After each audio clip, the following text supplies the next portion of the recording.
GCC രാജ്യങ്ങൾ ഇന്നേവരെ കാണിക്കാത്ത രീതിയിലുള്ള സഹകരണം അത് ഇറാന് നൽകി തുടങ്ങുന്നു എന്നത് തന്നെയാണ് അമേരിക്കയുടെ ഏറ്റവും വലിയ പരാജയം. ഇസ്രായേലുമായി ബന്ധപ്പെട്ട വിഷയങ്ങളിൽ ഒരു രീതിയിലും ഒരു തീർപ്പ് കൽപ്പിക്കാൻ അമേരിക്കയ്ക്ക് കഴിയുന്നില്ല. ഏറ്റവും ഒടുവിൽ ഹോർമൂസ് കടലിടുക്കിലെ അമേരിക്കയുടെ ഉപരോധം ഉൾപ്പെടെ പാളിപ്പോകുന്ന കാഴ്ചയാണ്.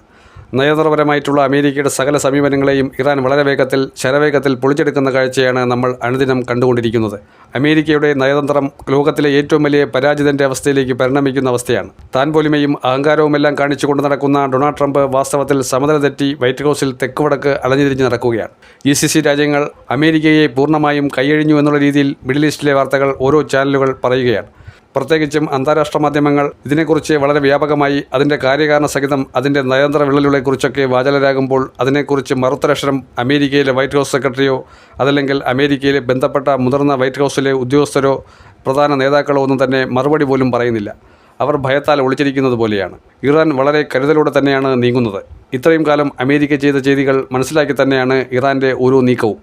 ഏറ്റവും ഒടുവിൽ അമേരിക്കയുമായിട്ടുള്ള പോരാട്ടം അവസാനിപ്പിക്കുന്നുവെന്ന് പറയുമ്പോഴും അമേരിക്ക ഏത് നിമിഷവും ഇറാനിലെ പരമോന്നത നേതാക്കളെയും ന്യൂക്ലിയർ സയൻറ്റിസ്റ്റുകളെയും തകർത്തതും അവരെ ഉന്മൂലനം ചെയ്തതുപോലെ ഏത് നിമിഷവും വീണ്ടും അറ്റാക്ക് നടത്തുമെന്ന പരിപൂർണമായ വിശ്വാസത്തിൽ തന്നെയാണ് ഇറാൻ ഇപ്പോഴും ആയുധവും കയ്യിലേന്തി നിൽക്കുന്നത്. അപ്പോൾ പിന്നെ എങ്ങനെയാണ് യുദ്ധം ശമിച്ചു എന്നോ സമാധാനപൂർണ്ണമായ അന്തരീക്ഷമെന്നോ പറയാൻ കഴിയുക? ഒരു രീതിയിലും ഗത്യന്തരമില്ലാതെ അലഞ്ഞുതിരിഞ്ഞ് നടക്കുന്ന ഒരു അവസ്ഥയിലേക്കാണ് അമേരിക്കയുടെ ഇപ്പോഴത്തെ സ്ഥിതിവിവര കണക്കുകൾ വ്യക്തമാക്കുന്നത്. പരിതാപകരമാണ് ഡൊണാൾഡ് ട്രംപിൻ്റെ അവസ്ഥ. റെജീം ചേഞ്ച് ഇറാനിൽ വേണമെന്ന് അട്ടഹസിച്ച ഡൊണാൾഡ് ട്രംപിനും ബെഞ്ചമിൻ നെതന്യാഹുവിനും സ്വന്തം തടി സംരക്ഷിക്കാൻ എത്ര നാൾ കഴിയും? അതല്ലെങ്കിൽ സ്വന്തം രാജ്യത്തെ ജനത തങ്ങളെ എത്ര നാൾ വിശ്വസിക്കുമെന്നുള്ള കൃത്യമായിട്ടുള്ള ഒരു കാര്യം പോലും അവർക്ക് ഇരുവർക്കും അറിയില്ല. പരസ്പരം പഴിചാരി ഏതെങ്കിലും രീതിയിൽ രക്ഷപ്പെടാമെന്ന് കരുതിയാൽ അതിനും ഒരു സ്കോപ്പ് ഇല്ലാതിരിക്കുകയാണ്. ചെകുത്താനും കടലിനും ഇടയ്ക്ക് നിൽക്കുന്ന അവസ്ഥയിൽ ഡൊണാൾഡ് ട്രംപും ബെഞ്ചമിൻ നെതന്യാഹു എന്ന വലങ്കയും പാളിപ്പോയിരിക്കുകയാണ്. ഇസ്രായേൽ അമേരിക്കയുടെ കാവൽക്കാരനായൊക്കെ പരിണമിച്ച് കളയാം എന്ന് വിചാരിച്ചിടത്തൊക്കെ ഇസ്രായേൽ അടികൊണ്ട് പുളയുകയാണ് എന്നുള്ളതാണ് സത്യം. ഇറാൻ്റെ പുതിയ നീക്കങ്ങളെല്ലാം GCC രാജ്യങ്ങൾ പരിപൂർണമായി സ്വാഗതം ചെയ്യുകയാണ്.